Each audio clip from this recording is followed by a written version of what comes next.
The judges are 3 in number, so that there will always be a decision. It will either be unanimous, or there will be a majority for one view. The accusation is that God has broken his covenant with the Jewish people. Who led us out of Egypt? Now we'll hear some sense. God led us out of Egypt. Another question. Why were we in Egypt to start with? Well, there was a famine, and so we took shelter. Who sent the famine? Well, the famine, we don't know much about. God sent the famine. So God sent us to Egypt, and God took us out of Egypt. Exactly so. And later, he sent us out of Babylon in order that we might when learn. he brought us out of Egypt, how did he do it? By words, visions, a miracle? Moses asked Pharaoh. And when Pharaoh said no? The plagues. First, Moses turned the Egyptians' water to blood. Then God sent a plague of frogs, next a plague of mosquitoes, then a plague of flies. Then he slew their livestock, next a plague of boils. Next came the hail, which battered down the crops and even the trees and structures everywhere, except in Goshen, where the Israelites lived. And still Pharaoh did not agree. And so a plague of locusts, and then the days of darkness, and finally, what? God slew the firstborn of Egypt and led us out of Egypt. He struck down the firstborn. From the firstborn and heir of Pharaoh to the firstborn of the slave at the mill, he slew them all. Did he slay Pharaoh? No, I don't think so, because later... It was Pharaoh who said no, but God let him live and slew his children instead. All the children. And then the people of Israel made their escape, taking with them the gold and silver and jewelry and garments of the Egyptians. And then God drowned the soldiers who pursued them. He did not close the waters up so that the soldiers could not follow. He waited till they were following, and then he closed the waters. And then what? Then the desert, ultimately the promised land. Now, the promised land, was it empty, a new place, uncultivated? No, there were... As is written. When the Lord thy God shall bring you into the land, you shall cast out many nations before you. Nations much greater and mightier than you are. You shall smite them and utterly destroy them and make no covenant with them and show no mercy to them. He has shown us his favor. We are his people.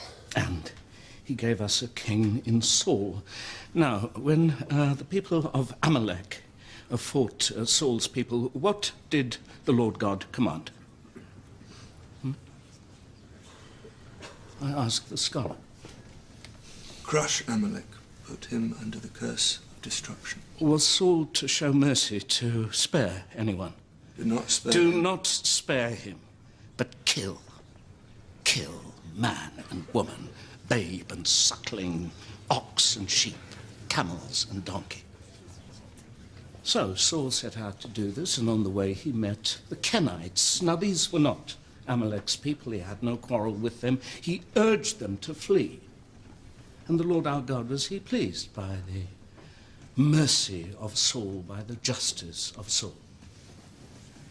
No, he wasn't. And when Saul decided not to slaughter all the livestock, but to take it to feed his people, was God pleased by his prudence, his charity? No. No, he was not. He said, you have rejected the word of Adonai, therefore he has rejected you as king. So, seeking to please the Lord our God, Samuel brought forth King Agag and hacked him to pieces before the Lord at Gilgal. After Saul there came David, who took Bathsheba, the wife of Uriah the Hittite, to himself by arranging to have Uriah killed against the wishes of God. Did God strike David for this? In a manner of speaking. Did he strike Bathsheba? In the sense that when they had... Adonai said, "Since you have sinned me, the child will die." You asked earlier who punishes a child. God does.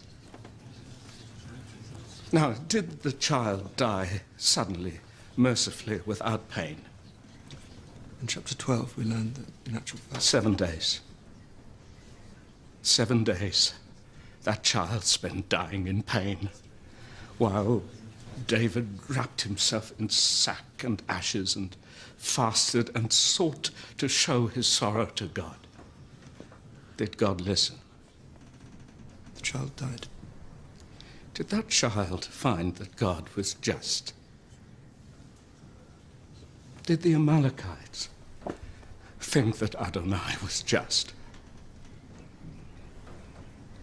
Did the mothers of Egypt, the mothers, did they think that Adonai was just? But Adonai is our God, sure. Oh, what, did God not make the Egyptians? Did he not make their rivers and make their crops grow? If not him, then who? What, some other God? And what did he make them for? To punish them? To starve, to frighten, to slaughter them? The people of Amalek, the people of Egypt, what was it like for them when Adonai turned against them? It was like this.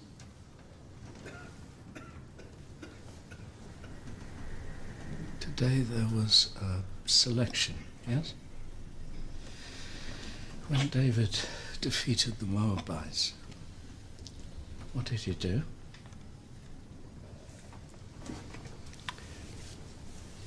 He made them lie on the ground in lines, and he chose one to live and two to die. We are become the Moabites. We are learning how it was for the Amalekites. They faced extinction at the hand of Adonai. They died for his purpose. They fell as we are falling. They were afraid as we are afraid. And what did they learn? They learned that Adonai, the Lord our God, is not good. He is not good.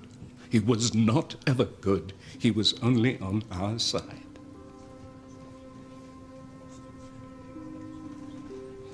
God is not good. Oh, at the beginning, when he repented that he had made human beings and flooded the earth. Why? What had they done to deserve annihilation? What could they have done to deserve such wholesale slaughter? What could they have done that was so bad? God is not good. When he asked Abraham to sacrifice his son, Abraham should have said no. We should have taught our God the justice that was in our hearts. We should have stood up to him. He is not good. He has simply been strong. He has simply been on our side. When we were brought here, we were brought by train. A guard slapped my face. On their belts, they had written, "Gott mit uns." God is with us. Now, who is to say that he is not? Perhaps he is. Is there any other explanation? What do we see here? His power, his majesty, his might, all these things, but turned against us. He is still God, but not our God. He has become our enemy. That's what's happened to the covenant. He has made a new covenant with someone else.